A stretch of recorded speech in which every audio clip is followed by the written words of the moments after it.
guys want to know what the most complex, well-written, and borderline darkest episode of Avatar is? Yeah, okay, cool. Let me give you a hint. Zuko Alone? More like Zuko gets boned for 25 minutes.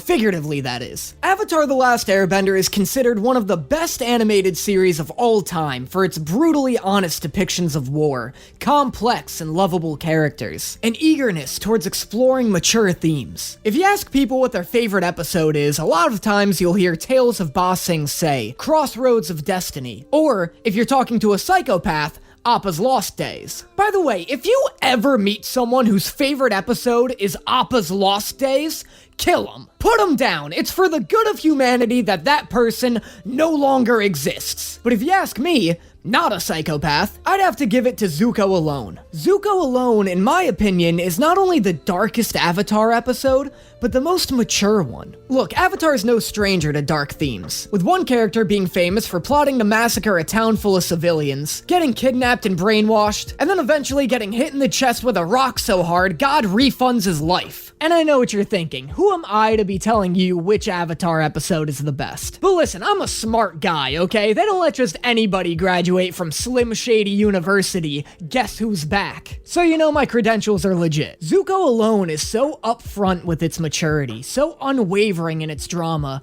that it feels more like a Game of Thrones episode than an Avatar one. There is so much world building and character development done in this one episode, and it's all done with the subtlety and maturity of an HBO drama. The episode takes place right after Zuko decides to part ways with Iroh because I need to find my own way. And Iroh's like, what are you doing? You just gonna walk across the Earth Kingdom? At least take this chocobo. Jesus Christ, you're gonna be dead within the week. Zuko becomes a wandering vagrant, and it's clear that the episode is drawing a lot of inspiration from classic ronin samurai films like Yojimbo. A starving, impoverished Zuko makes his way to a small Earth Kingdom town and asks a vendor for, could I get some water, a bag of feed, and something hot to eat?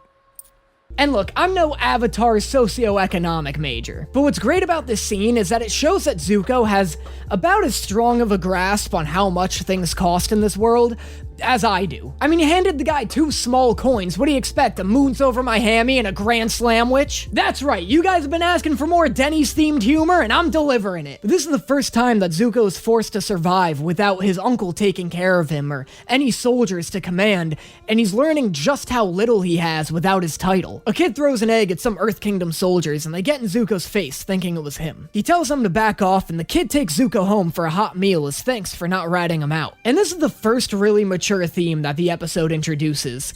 The fact that the Earth Kingdom soldiers are also pieces of shit. Avatar has always had morally gray characters like Jet and General Fong, but this instance is different. Jet was a fired up kid who let his need for revenge corrupt his morals. General Fong put Aang's friends at risk, but it was to help Aang learn to summon his Avatar state. He was a big the ends justify the means kind of guy, and considering that he was losing a war against a genocidal nation, you could make an argument that his actions were justified. But here, there's no justification for why these soldiers are assholes.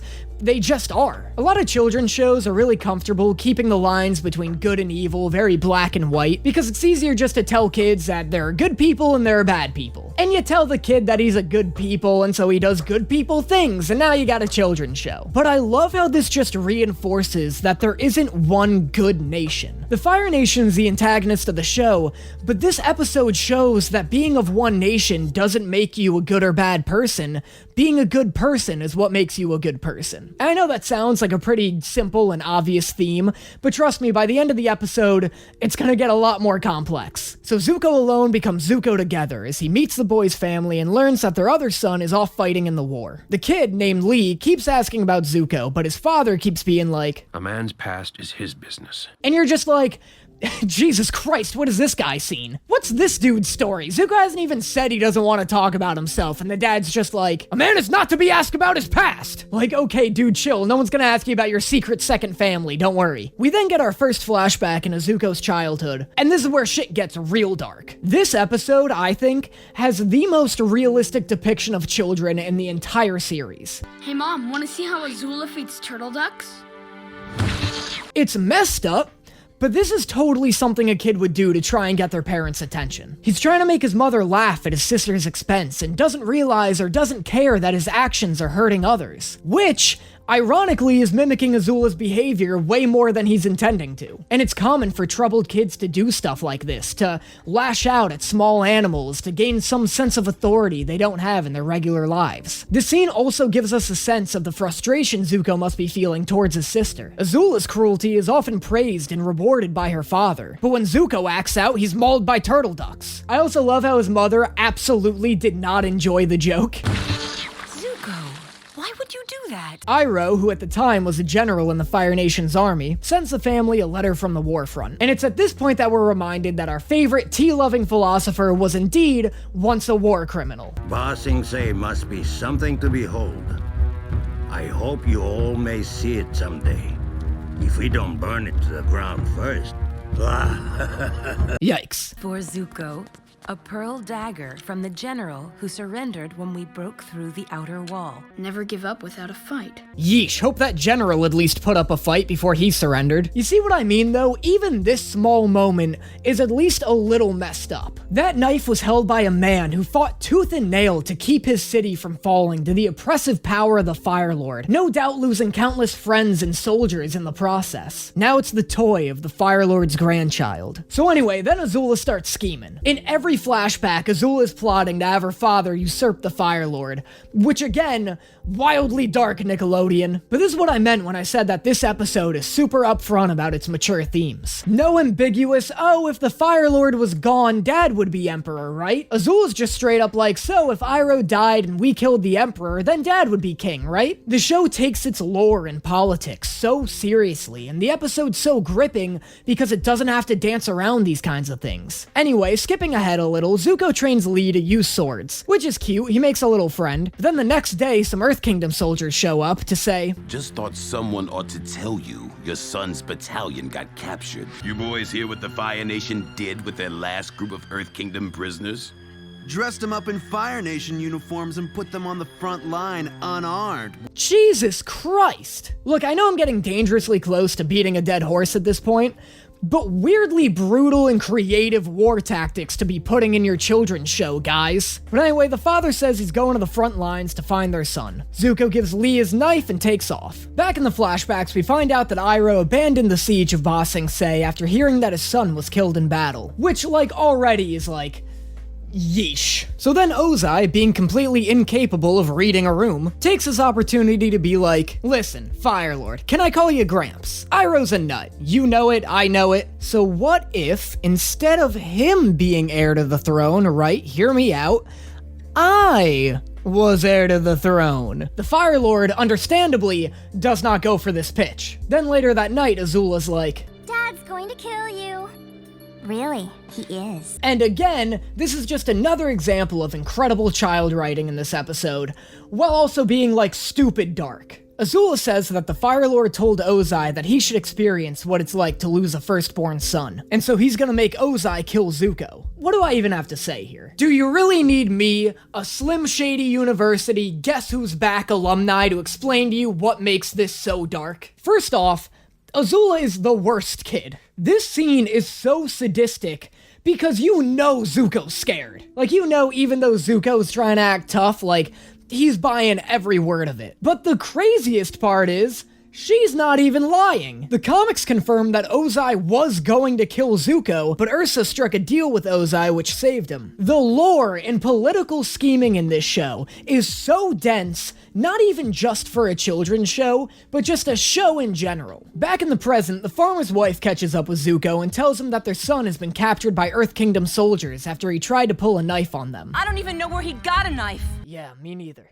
I love how the first time Zuko tries to help someone, it immediately backfires in his face. Iroh gave Zuko that knife knowing he'd use it as a decorative ornament or a toy. I bet Zuko went his entire life without ever using that dagger because he never had to. Zuko spent his entire childhood in a palace, so he had the luxury of keeping weapons like this as ornaments. But Lee can't afford to keep this knife as decoration. His only options are to sell it or use it to defend himself. So him giving it to Lee and not expecting him to get himself in trouble with it is just another great example of Zuko not fully understanding the common people's situation. I mean, Lee's constantly getting bullied by these Earth Kingdom soldiers. What else was he gonna do with it? Zuko finds Lee, and we get a fight scene that's not only beautifully animated, but gives us a chance to see benders using weapons in tandem with their bending techniques. So that's super cool. Zuko is eventually forced to firebend, but wins the fight. And remember before when I said that this episode's themes of nationalism will get far more complicated by the end of the episode? Well, strap in, here we are. After Zuko beats the soldiers, he proudly announces that he's the heir to the Fire Nation's throne. Zuko just saved a child from a group of notorious bullies, and he wants to proudly display to the people that no matter what they may have heard about him or his family, it's his actions that define him. Except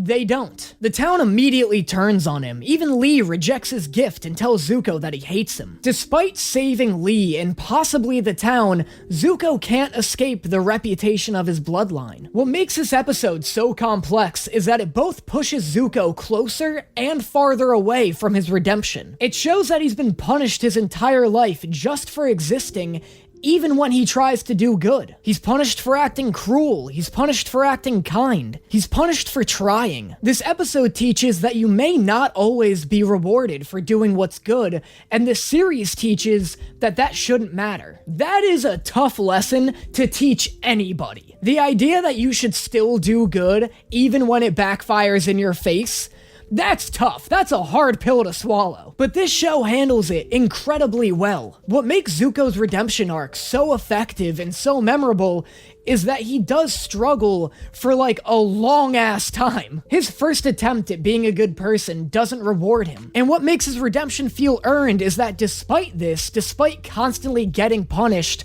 throughout his arc, he still keeps trying. I also love that Lee hates Zuko in the end, because why wouldn't he? Lee's just a kid, and yeah, Zuko saved him, but Zuko's family is also the reason that his brother and now father are probably gonna die in battle. And just to cap off this super dark, super complex episode, in the flashbacks we find out that Azulon coincidentally dies on the same day Zuko's mother disappears. I'll be honest, when I first saw this scene, I thought the implication was that Azula slit her grandfather's throat with Zuko's knife. And look, I know that sounds crazy, but like, come on. The whole episode, Azula's been talking about wanting her grandfather to die. And then in the scene where she delivers the news of his death, she's just standing in the shadows playing with a knife. I know in the comics it's confirmed that Azulon was murdered, and it certainly wasn't by Azula, but I'll save all the comic stuff for another episode. Zuko Alone, in my opinion, is a perfect episode. I usually hate flashback episodes, but every second of this one is so gripping. The characters and lore behind them are so carefully thought out. The themes are so mature and nuanced. It's the beginning of one of the best redemption arcs in film history, and it perfectly establishes why finding redemption is so difficult for Zuko. Avatar is full of amazing episodes, but this one, without a doubt, is my favorite. But let me know what you thought of this episode in the comments. Which one's your favorite? Would you like to see me talk about any more episodes in the future? I genuinely could make 1,000 Avatar-themed videos. Like, I'm ready to go. In fact, expect at least two more coming up very soon. And if you like this video and any of my other videos and want to help support the channel just a little bit more, consider subscribing to my Patreon. There you'll get access to an exclusive video not found anywhere else, as well as access to my private Discord. It's an awesome community of people. We've got games, events, and some of the members even make fan art. Like this. So I know you don't want to miss out on something like that. Thank you again to all of those who have subscribed to my Patreon, and I will see you guys next time. But now I always seem to freeze.